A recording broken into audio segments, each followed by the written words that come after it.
Hello everybody and welcome. In this video I'm going to show you how to perform soft reset for your speaker EDIFIER D32.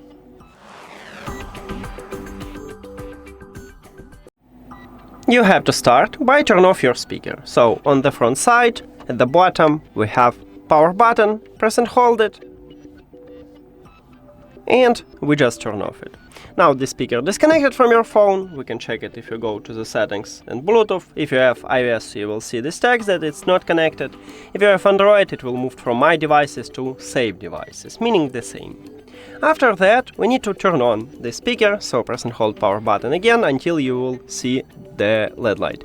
And this LED light should be blue, because if you have the red, green or white, you need to press at the power button to swap between this mode, and you need to find a blue one. And now the speaker reconnect with your phone. So we have connection. If you have Android, it will return to My Devices. With this method you can fix a lot of small trouble with your speaker. And that's it. Thank you for watching this video. If you found it helpful, please consider subscribing to the channel and leave the like on the video. See you later!